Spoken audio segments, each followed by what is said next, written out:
Sejumlah guru honorer yang tergabung dalam AESUKON PGRI Kota Banjar, Jawa Barat curhat ke Dewan Perwakilan Rakyat Daerah Kota Banjar, Jawa Barat pada Kamis 27 Januari 2022. Mereka mengadukan sejumlah masalah dalam pelaksanaan rekrutmen P3K guru hingga menyoal data sistem data pokok pendidik atau Dapodik yang dinilai merugikan guru dalam seleksi P3K. Salah seorang guru Pipit mengungkapkan pada tahun ini ia ikut seleksi P3K dengan mengambil formasi guru di SMP 3 Banjar. Ia pun mengaku sudah lulus passing grade saat mengikuti tes seleksi tahap pertama. Tapi kesempatan itu hilang karena terhambat oleh pendaftar yang sama-sama mengambil formasi di sekolah tersebut. Padahal Pipit mengatakan pendaftar tersebut sudah tidak terdaftar lagi menjadi seorang pengajar. Di data Dapodik daerah juga sudah tidak ada, namun ternyata masih terdata di sistem Dapodik pusat. Sementara Ketua ASPGRI Kota Banjar Iman Poniman mengatakan ada beberapa keluhan yang menjadi aspirasi dari guru. Salah satunya terkait pelaksanaan seleksi P3K tahap pertama. Iman menuturkan ada pelamar yang sudah tidak aktif mengajar tetapi data di sistem Dapodik pusat belum dihapus. Hal ini sangat merugikan guru honorer yang sudah ikut seleksi.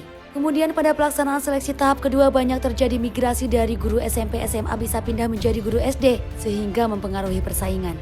Lebih lanjut ia mengatakan sekitar 190 guru honorer tidak lulus seleksi saat rekrutmen P3K tahun lalu. Untuk itu Iman mengatakan pihaknya meminta supaya pada rekrutmen P3K tahun ini ada penambahan formasi guru untuk mengcover guru yang tidak lulus seleksi pada tahun lalu. Data dari Kemendikbudnya masih kurang progresnya kurang cepat gitu ya, dalam artian sehingga sangat merugikan teman-teman yang mengikuti tes seperti itu.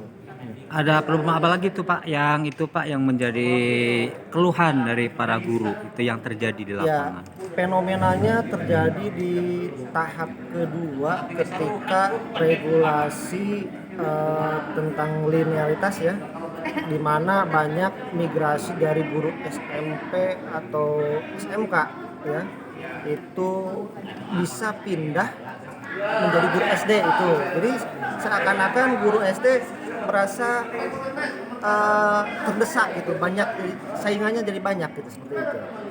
Ada tuntutan seperti apa ke Dewan atau ke pihak pemerintah? Ya, untuk ke Dewan sendiri tuntutannya ingin merubah regulasi lah, istilahnya supaya kami istilahnya ingin ya seperti yang tadi katakan, kalau misalkan Dewan atau komisi mengajak kepada komisi 10 ataupun ke Dewan yang ke pusat itu ya siap, kami ingin gitu untuk bersilaturahmi gitu, itu kan seperti itu.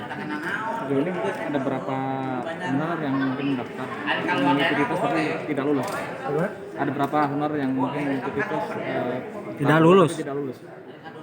Sekitar ya 190-an ya dari yang ber-SK wali kota, dan ada mungkin beberapa dari teman-teman yang belum ber-SK wali kota ya. Di samping itu kan ada lagi teman-teman dari guru swasta ya yang ikut gitu. Jadi untuk jumlah pasti memang tidak bisa ya.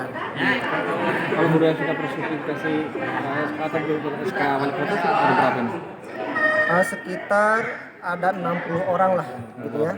Itu 60 orang itu yang memiliki SK wali kota yang tidak masuk tahap 1 tahap 2 lah seperti itu.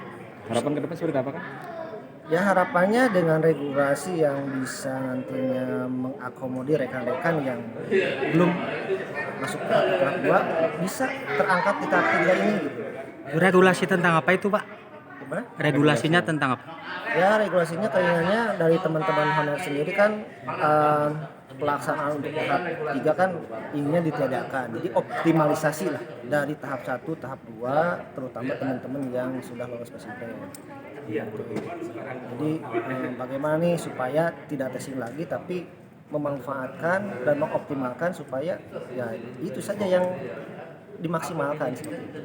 Desakannya sendiri kepada pemerintah, kepada pegawaian PKPSDM itu seperti apa itu Pak? Minta Ya, untuk solusinya buat desakannya teman-teman. untuk saat ini mungkin dari teman-teman honorer ya, kalau misalkan dari teman guru SD tadi sudah tidak ada formasi, untuk tahun ke depan bisa ada untuk penambahan kuota gitu ya, dan kuota terus dari teman-teman juga ya inginnya sih diisi oleh putra-putra terbaik yang ada di Kota Banjar seperti itu. Dan regulasi yang ada sekarang kalau bisa ya secepatnya dibenahi untuk persiapan tahap 3. Mulisin Harapan Rakyat Kota Banjar.